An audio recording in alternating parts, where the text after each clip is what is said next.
మనం గతంలో 5 సంవత్సరాలు వైఎస్ జగన్మోహన్ రెడ్డి గారి అదే రామరాజ్యాన్ని ఈరోజు చంద్రబాబు నాయుడు గారి హయాంలో ఈ రాష్ట్రాన్ని రావణ కాష్టంగా మార్చడం జరిగింది. ఎన్నికల ముందు సంక్షేమం అని, అభివృద్ధి అని, సూపర్ 6 అని, నీకు 15 నీకు 15 నీకు 15 అని ప్రజలను మభ్యపెట్టి అధికారంలోకి రావటం జరిగింది. అధికారంలోకి వచ్చిన తర్వాత ఈ రాష్ట్ర ప్రభుత్వం యొక్క పనితీరు మర్డర్లతో, మానభంగాలతో, దోపిడీతో, దౌర్జన్యంతో ఈ రాష్ట్రాన్ని ఏ రకమైన ఇబ్బందులకు గురి చేస్తున్నారో మనం చూస్తూనే ఉన్నాం. ఈ రాష్ట్రంలో ప్రజాస్వామ్యం లేదు, రాజ్యాంగం లేదు, ప్రశ్నించేవారు ఉండకూడదు, ప్రశ్నిస్తే వారిని ఉక్కుపాదంతో అణిచివేస్తూ ఉంది, తప్పుడు కేసులను కడతా ఉంది, అక్రమంగా అరెస్టులు చేస్తూ ఉంది, ప్రశ్నించిన వారిని దారుణంగా హత్యా ప్రయత్నం చేస్తుంది, అవసరమైతే హత్యలు చేస్తూ ఉంది ఈ రాష్ట్ర ప్రభుత్వం. ఇంతకంటే దుర్మార్గం, ఇంతకంటే దౌర్జన్యం, ఈ దౌర్జన్యం పరాకాష్ఠకు చేరింది అనడంలో ఎలాంటి సందేహం లేదు. ఈ రాష్ట్రంలో మనం గమనిస్తే ఈ ప్రభుత్వం కేంద్ర ప్రభుత్వంతో కలిసి ఉంది, కేంద్ర ప్రభుత్వంలో భాగస్వామ్యం ఉంది. ఈ ప్రభుత్వం ప్రత్యేక హోదా మీద పోరాడవచ్చు, లేదా రాయలసీమ లిఫ్ట్ ఇరిగేషన్ మీద పోరాడవచ్చు, లేదా విశాఖ హుక్కు పైన పోరాడవచ్చు, లేదా పోలవరం డ్యామ్ మీద పోరాడవచ్చు.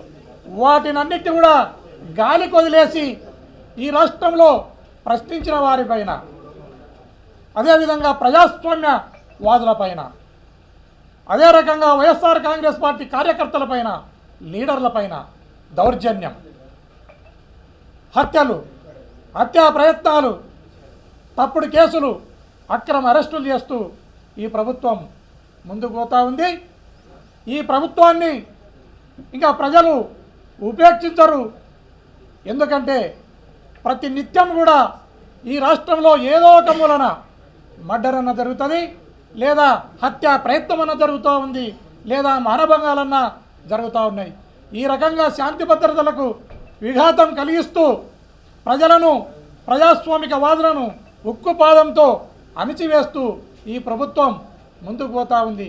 అదేవిధంగా మనం రాప్తాడు నియోజకవర్గాన్ని తీసుకుంటే ఈ 5 సంవత్సరాల కాలంలో మా స్థానిక మాజీ శాసనసభ్యులు తోపుదుర్తి ప్రకాష్ రెడ్డి గారు ఎక్కడ కూడా తప్పుడు కేసులకు కానీ, అక్రమ అరెస్టులకు కానీ, దోపిడీకి కానీ, దౌర్జన్యాలకు కానీ, మర్డర్లకు కానీ, మానభంగాలకు కానీ తావు లేకుండా శాంతి భద్రతలను కాపాడడంలో తనదైన పాత్రను పోషించిన సంగతి మనమంతా గుర్తు చేసుకుంటే, ఈరోజు సునీతమ్మ, ఆమె కుమారుడు శ్రీరామ్ ఇద్దరు వారి కనుసన్నల్లో, వారి ఆధ్వర్యంలో, వారి డైరెక్షన్లో రాప్తాడు నియోజకవర్గంలో ఎలాంటి దౌర్జన్యాలు జరుగుతున్నాయో మనం గమనిస్తూ ఉన్నాం.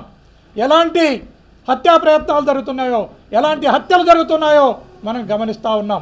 మొన్నటికి మొన్న దుర్మార్గంగా ఆత్మకూర్ మండలంలో సిద్ధరాంపురం అనే గ్రామంలో బాలన్న అనే వ్యక్తిని, తెలుగుదేశం పార్టీకి సంబంధించిన సునీతమ్మకు దగ్గరి బంధువులు బాలన్న అనే వ్యక్తిని చితకబాది వాడు సాగు తప్పి కన్నులొట్టమైనట్లు తప్పించుకోవడం జరిగింది. మొన్న ఎంపీటీసీ ఎలక్షన్ల సందర్భంగా రామగిరికి పోయే ప్రయత్నం చేస్తే కుర్మ నాగిరెడ్డి అనే అడ్వకేట్ను అత్యంత దారుణంగా అతనిపైన దౌర్జన్యం చేయడం జరిగింది. అదే కాకుండా ఈరోజు లింగమయ్యను పాపిరెడ్డిపల్లెలో చంపితే, పాపిరెడ్డిపల్లెలో కూడా సునీతమ్మ స్వయాన తమ్ముని కొడుకు ఆదర్శ్ అనే తోడు ఈ ఎలక్షన్ రిలేటెడ్లోనే ఇంటి మీదకి పోయి అత్యంత దారుణంగా ఇంట్లో నుంచి బయటికి లాక్కొని వచ్చి లింగమయ్యను చంపడం జరిగింది. లింగమయ్య ఇద్దరు కొడుకులను కూడా చంపడానికి ప్రయత్నం చేస్తే ఆ ఇద్దరు పిల్లలు కూడా తప్పించుకొని పోవడం జరిగింది. ఇది ఇట్లా ఉంటే ఎవరైతే బాధితులు ఉన్నారో, ఎవరైతే తన్నలు తిన్నోళ్ళు ఉన్నారో, దెబ్బలు తగిలిన వాళ్ళు ఉన్నారో వారు స్టేషన్లకు పోతే వాళ్ళ కేసును పక్కన పెట్టి కొట్టినోళ్లకు చిన్నగా గిచ్చో గీరో వాళ్ళకు గాయాలు చేసి వాళ్ళదే కంప్లైంట్ తీసుకుని బాధితులపైన కేసులు కట్టుకుంటూ పోతా ఉంది పోలీస్ వ్యవస్థ. ఈ పోలీస్ వ్యవస్థను ప్రభుత్వం ఈ రకంగా తప్పుడు పనులకు ఉపయోగించుకోవడం అనేది వారి దివాలా కోరుతనానికి ఇది పరాకాష్ఠగా, నిదర్శనంగా మనం భావించవచ్చు. అదేవిధంగా అంతర్జాతీయ నేరస్తులను లేదా తీవ్రవాదులను ప్రభుత్వం ఎన్కౌంటర్ చేసినప్పుడు కూడా ఆ డెడ్ బాడీని బంధువులకు అప్పచెప్పడం జరుగుతుంది. బంధువులకు అప్పచెప్పేదే కాకుండా స్నేహితులు, బంధువులు లేదా వారి సానుభూతి పరులు వస్తే వారిని కూడా అలో చేయడం జరుగుతుంది. ఈరోజు లింగమయ్య హత్య జరిగిన తర్వాత ఆయన బంధువులను కానీ స్నేహితులను కానీ మా వైఎస్ఆర్ కాంగ్రెస్ పార్టీ కార్యకర్తలను కానీ లీడర్లను కానీ ఎవరిని కూడా అక్కడికి పోకుండా వాళ్ళ రెడ్ బుక్ రాజ్యాంగంతో అడ్డుకుంటున్నారు. ఇది చాలా దయనీయమైన పరిస్థితులు మనకు కనపడతా ఉన్నాయి. దయచేసి ఈ రాష్ట్ర ప్రభుత్వం ఇప్పటికైనా కళ్ళు తెరిచి లా అండ్ ఆర్డర్ను ప్రొటెక్ట్ చేయాలి, రాజ్యాంగాన్ని కాపాడాలి, ప్రజాస్వామ్యాన్ని మీరు పరిరక్షించాల్సిన అవసరం ఈ ప్రభుత్వం పైన ఉందని ఈ సందర్భంగా తెలియజేస్తున్నాను. మీకు దగ్గరలోనే నూకలు చెల్లబోయే రోజులు దగ్గరలో ఉన్నాయి.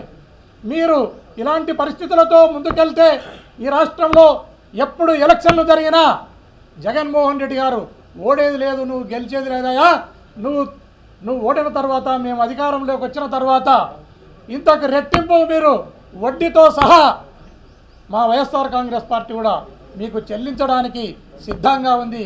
దీన్ని కూటమి ప్రభుత్వం కానీ ఆ ప్రభుత్వంలో పనిచేస్తున్న ఎమ్మెల్యేలు కానీ ఎంపీలు కానీ కార్యకర్తలు కానీ లీడర్లు కానీ గుర్తుపెట్టుకోవాలని ఈ సందర్భంగా తెలియజేస్తున్నారు.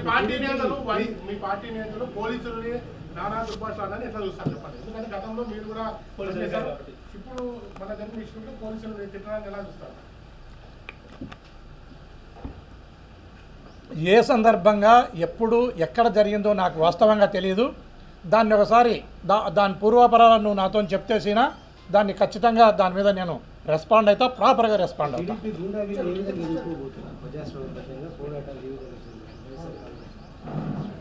వైఎస్ఆర్ కాంగ్రెస్ పార్టీ అధినేత వైఎస్ జగన్మోహన్ రెడ్డి గారు చాలా స్పష్టంగా ఇప్పుడు ఎవరైతే దౌర్జన్యాలు చేస్తున్నారో, దుర్మార్గం చేస్తున్నారో, మర్డర్లు చేస్తున్నారో వారి అందరిపైన మా ప్రభుత్వం వచ్చిన తర్వాత ఖచ్చితంగా చర్యకు ప్రతి చర్య ఉండబోతుంది.